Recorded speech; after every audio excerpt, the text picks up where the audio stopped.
ഇന്ന് നമ്മൾ ഉണ്ടാക്കാൻ പോകുന്നത് നാടൻ രുചിയിൽ ഉണ്ടാക്കിയെടുക്കാൻ പറ്റുന്ന നല്ലൊരു ബീഫ് കറിയുടെ റെസിപ്പിയാണ്. ചപ്പാത്തിയുടെയും പൊറോട്ടയുടെയും ചോറിൻ്റെയും കൂടെയൊക്കെ കഴിക്കാൻ നല്ല ടേസ്റ്റിയാണ്. അപ്പോൾ നിങ്ങളെല്ലാവരും ട്രൈ ചെയ്ത് നോക്കുക. നമുക്ക് ഈ ബീഫ് കറി എങ്ങനെ ഉണ്ടാക്കാൻ നോക്കാം. അതിനായിട്ട് മിക്സിയുടെ ചെറിയ ജാർ എടുത്തിട്ടുണ്ട്. ഈ ജാറിലേക്ക് ഒരു 5-6 അല്ലി വെളുത്തുള്ളി ചെറുതായി കട്ട് ചെയ്തിട്ട് ഇട്ടെടുക്കാം. ചെറിയൊരു കഷ്ണം ഇഞ്ചി കൂടി കട്ട് ചെയ്തിട്ടെടുക്കാം.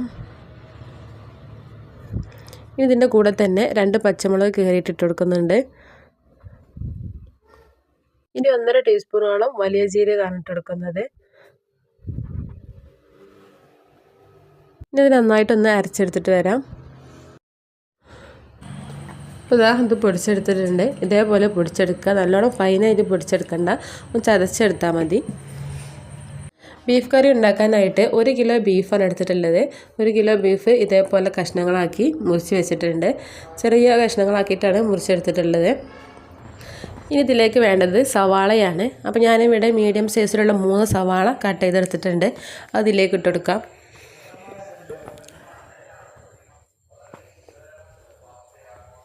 ഇനി വേണ്ടത് തക്കാളിയാണ്. അപ്പോൾ ഞാനിവിടെ ഒരു വലിയ തക്കാളി മാത്രമേ ഇതിലേക്ക് ഇട്ടെടുക്കുന്നുള്ളൂ. തക്കാളി അധികമായാൽ ബീഫ് കറി നല്ല ടേസ്റ്റ് ഉണ്ടാവില്ല.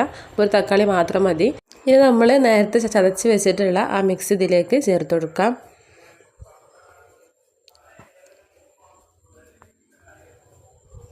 ഇനി ഇതിലേക്ക് പൊടികൾ ഇട്ടെടുക്കാം. അതിനായിട്ട് 1/2 ടീസ്പൂൺ മഞ്ഞൾപ്പൊടിയാണ് ഇട്ടെടുത്തിട്ടുള്ളത്. ഇനി 1/2 ടീസ്പൂൺ മുളക് പൊടിയും കൂടി ഇട്ടെടുക്കാം. മുളക് പൊടി കൂടുതൽ വേണ്ട, നമ്മൾ കുരുമുളക് പൊടിയൊക്കെ ചേർത്ത് കൊടുക്കുന്നതാണ്. മല്ലിപ്പൊടിയാണ് കൂടുതലായിട്ട് ചേർത്ത് കൊടുക്കുന്നത്. 4 ടീസ്പൂണോളം മല്ലിപ്പൊടി ചേർത്ത് കൊടുക്കുന്നുണ്ട്. ഇനി ആവശ്യത്തിനുള്ള ഉപ്പ് ചേർത്ത് കൊടുക്കാം. ഇതിലേക്ക് ഉലുവയാണ് ഇട്ട് കൊടുക്കുന്നത്. 1.5 ടീസ്പൂണോളം ഉലുവ ഇട്ട് കൊടുക്കുന്നുണ്ട്. ഇനി കറിയിലേക്ക് ആവശ്യമായിട്ടുള്ള വെളിച്ചെണ്ണ ഈ സമയത്താണ് ചേർത്ത് കൊടുക്കുന്നത്. അപ്പോൾ എണ്ണ ഇതിലേക്ക് ഏകദേശം ഒരു 3 ടേബിൾ സ്പൂണോളം വെളിച്ചെണ്ണ ഇതിലേക്ക് ചേർത്ത് കൊടുത്തിട്ടുണ്ട്. ഇനി 1 ടീസ്പൂൺ ഗരം മസാല പൊടിച്ചതും കൂടി ഇട്ടെടുക്കാം. 2 ടീസ്പൂണ് കുരുമുളക് പൊടിയും കൂടി ചേർത്ത് കൊടുക്കുന്നുണ്ട്.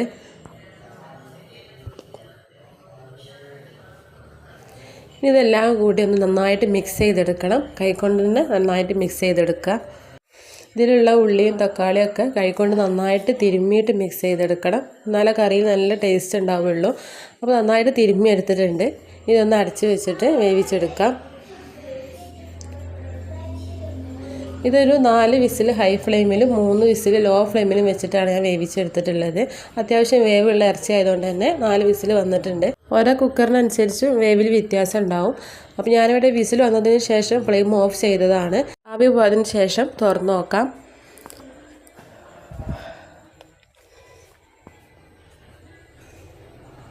ബീഫൊക്കെ നന്നായിട്ട് വെന്ത് കിട്ടിയിട്ടുണ്ട്. കറിയിലേക്കുള്ള വെള്ളം അത്യാവശ്യത്തിന് ഇതിലുണ്ട്. കൂടുതലായിട്ട് വെള്ളം വേണമെന്നുണ്ടെങ്കിൽ അധികം ലൂസാവാത്ത രീതിയിൽ കുറച്ച് ചൂടുവെള്ളം ചേർത്ത് കൊടുക്കാം. ഞാനിവിടെ വെള്ളമൊന്നും ചേർത്ത് കൊടുക്കണില്ല. ചപ്പാത്തിയുടെയും പൊറോട്ടയുടെയും കൂടെ കഴിക്കാനാണെന്നുണ്ടെങ്കിൽ ഈ വെള്ളം പാക അളവാണ്.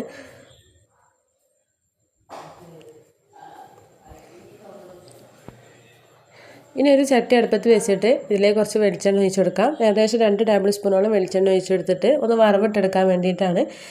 4 ചെറിയ ഉള്ളി ചെറുതായിട്ട് കട്ട് ചെയ്തിട്ട് ഇട്ടെടുക്കാം.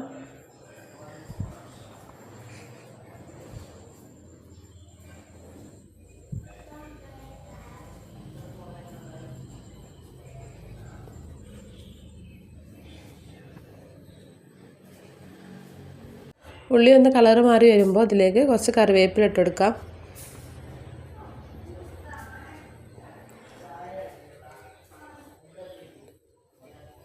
ഇനി നമ്മൾ വേവിച്ച് വെച്ചിട്ടുള്ള ബീഫ് മുഴുവനായിട്ട് ഇതിലേക്ക് ഒഴിച്ചു കൊടുക്കാം.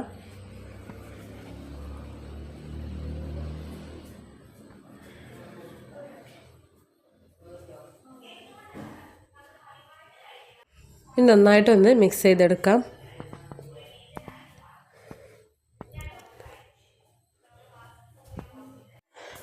ഇനി ഇതിൻ്റെ മുകളിലായിട്ട് മല്ലിയില കട്ട് ചെയ്തിട്ടെടുക്കാം.